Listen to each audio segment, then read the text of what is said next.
So developing tonight, there's a new backlash over a certain visitor to Trump Tower. Comedian Steve Harvey dropped by on Friday to meet with the president-elect, and then he found himself on the receiving end of some serious heat for doing so. Watch this. I love Steve Harvey and I have respect for Steve Harvey, and I think his intentions were accurate, or appropriate rather, but my disagreement is the way in which he's being used by folk like Donald Trump. Because to keep bringing up comedians and actors and athletes to represent black interests is demeaning, it's disrespectful, and it's condescending. It was a bunch of mediocre Negroes being dragged in front of TV as a photo op for Donald Trump's exploitative campaign against black people. Wow. All right, joining me now, Michael Eric Dyson is a Georgetown University professor of sociology, and he is the author of the new book, Tears We Cannot Stop, a sermon to white America. And we welcome him here tonight. Good to have you with us tonight, sir. Thanks for having me. You see what's going on there, and you've written a book. Talk to me a little bit about that in context with what you see going on around you. Well, in my book, I talk about the way in which white America has viewed race, has been taught to think about race, and has not been self-conscious about their racial formation. They don't think of themselves as having a race in the same way when men hear gender, they think, oh, that's a bunch of women. No, that's you too. You're a man. Many white Americans are not taught to think about race in a self-conscious way. So what I wanted to do is to invite white Americans into a conversation about race, to think about how it's constructed, about how white innocence, white fragility, white vulnerability are all thrown in there together, and how sometimes white people get resentful, understandably, of being asked to talk about a subject that they have no skills to talk about because they've not been practiced in it. So what I wanted to do is to talk about this in a serious way. Police brutality, to talk about the kind of resurgence of racism, especially in regard to President Obama, and then talk about the broader culture in which we live, where racial animus, anti-black sentiments have been expressed and unleashed, and how we negotiate those. So I wanted to, as a minister, preach to white America. I think we hear so much more about racism now than we did when I was growing up. I feel like relationships were better then. And I wonder why, after 8 years of having our first African-American president, we find ourselves in such a divisive period. How do you think that reflects on him, perhaps? And do you believe it does? Well, it does in this sense. I think Barack Obama's presence provoked a kind of nastiness and viciousness. For instance, you can have legitimate disagreements with Barack Obama and not be accused of being a racist. But there's no denying that a lot of the sentiment against Obama was racially driven. For instance, if you're debating him about health care, why put a voodoo doctor up?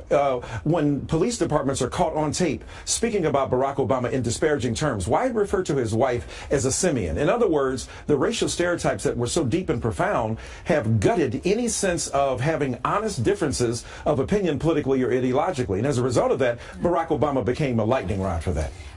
Respond, if you would, to the argument that we just saw on that tape. Right. The use of the phrase mediocre Negroes. I mean, you've got Steve Harvey going over there to have a conversation. He said, look, I'm going to give this president a chance. What is wrong with that? Look, there's nothing wrong. Steve Harvey, as was said, is a remarkable man and a successful man. There's no problem with that. The problem is Donald Trump, not Steve Harvey.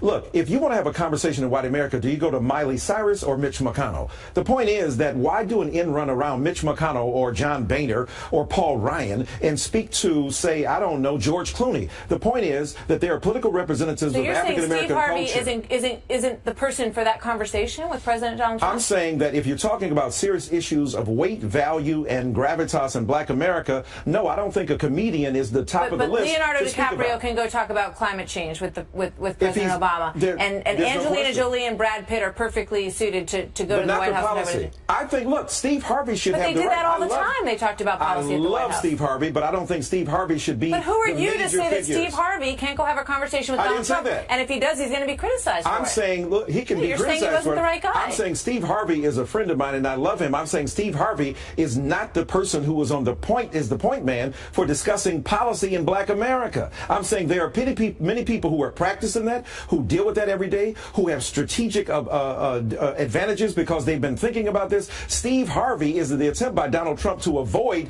dealing with some serious weight and theological and theoretical and sociological analysis about what's going on in the community. Have a conversation with Steve Harvey. That's beautiful. But also have a conversation with people who have been thinking about this. William Jewis Wilson, a sociologist who's been thinking about this at Harvard.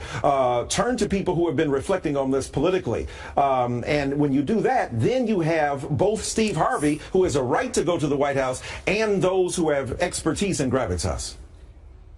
All right. Thank you very much for sharing your thoughts with us today, and we hope to see you again soon. Look forward to it. Mr. Dyson. So here with more, Ben Shapiro, editor-in-chief of DailyWire.com, with his thoughts on this controversy. Ben, good evening to you. You heard our conversation, and you heard the piece of sound there from Marc Lamont Hill talking about mediocre Negroes that he said were paraded, basically to check boxes for Donald Trump.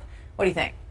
Well, I mean, I think, first of all, anybody who says that somebody's a mediocre Negro because they disagree politically makes you a less than mediocre person. I mean, it's really quite a disgusting thing to say. And I don't think it's intellectually honest for Professor Dyson to be talking about how they were just wanting someone with more expertise. Because I really doubt that if Donald Trump had invited Thomas Sowell, for example, or Jason Riley of the Wall Street Journal to come in and talk about housing policy, they would have been supremely happy either. What this really is about is there's a cadre of people on the left who get very insulted anytime a Republican reaches out to a prominent black person who doesn't immediately slap that hand away and say, listen, you guys are the bad guys, because too many folks on the left like to racially polarize in order to make hay politically, and that really is quite terrible. I mean, the fact is that if we're going to build a better country, we're going to need to reach across the aisle, not just on racial lines, but along political lines, and labeling everybody one way politically based on the color of their skin is the essence of racism. The idea that your race is inherently connected with your political thought is inherently racist, and the left refuses to acknowledge that, unfortunately. How do we, what can Donald Trump do to sort of start to bridge that divide? And do you have any hope that he can? Listen, I think Trump's actually doing the right thing on a lot of these things. I think that when Trump invites people like Steve Harvey, or when he invites Jim Brown, or when he invites any of the other people he's been inviting to talk. Martin Luther King III, is that somebody who lacks gravitas? And when he invites all of these people to Trump Tower to talk about this stuff, I think that he's actually attempting to reach out. Now, whether you think that's just PR or not, doesn't really matter. The bottom line is, what would Trump do differently if he were actually reaching out as opposed to doing PR? I'm not sure he would be doing anything differently. And again, the idea that the left can object to celebrity involvement in politics, I didn't see them whining and crying when Meryl Streep was ripping Donald Trump up and down over the Golden Globes. I saw them celebrating her heroism for wearing a $12,000 ball gown in front of all of her friends. Ben Shapiro, thank you very much. Good to see you, Ben. You too. Of course, one government policy leads to the next. If you raise the minimum wage, then it's going to raise the rents. When it raises the rents, you're going to have to build affordable housing. Well, you have to build affordable housing, you have to tax people to build the affordable housing. When you tax people to build the affordable housing, people move out of the city, and you have to raise taxes on the people who remain in the city, and this is how you hollow out the economy of a major metropolitan area in the United States. Only